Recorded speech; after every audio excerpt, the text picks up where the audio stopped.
như bóng đêm đó lời yêu cười mây bay.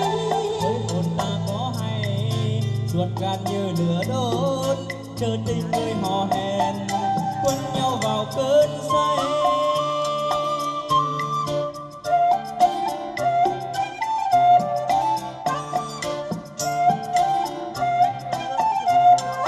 Vây hoa súng xinh con dốc đổ liêu xiêu, Kèn môi anh mời gọi nhưng cả thao biết sai.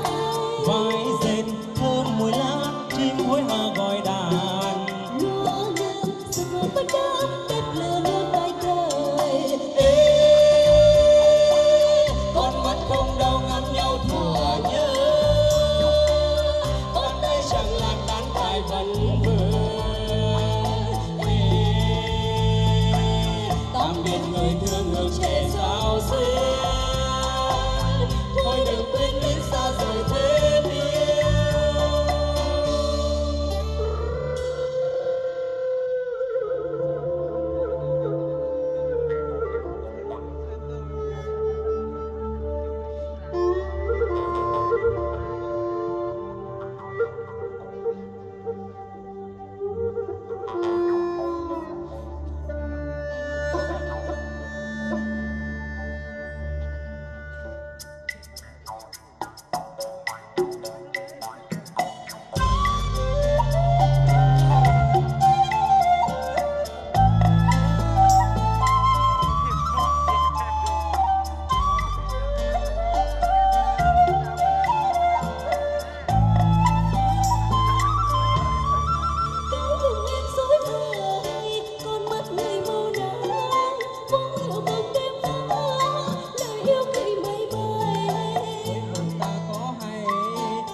Chờ tình người hò hẹn quấn nhau vào cơn say.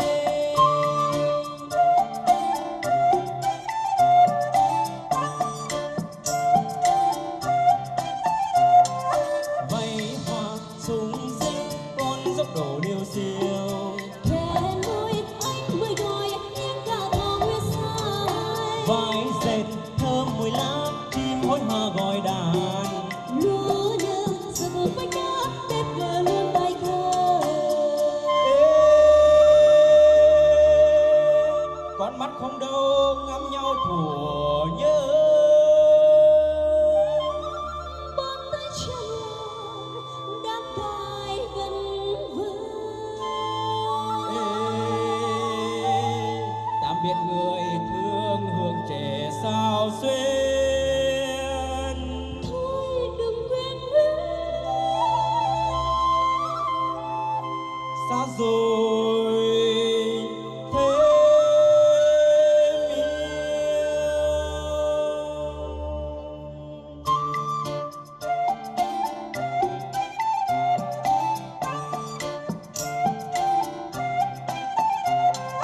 Vây hoa súng xinh con dốc đổ liêu xiêu, Kèn môi anh mời gọi nhưng cả thao biết sai.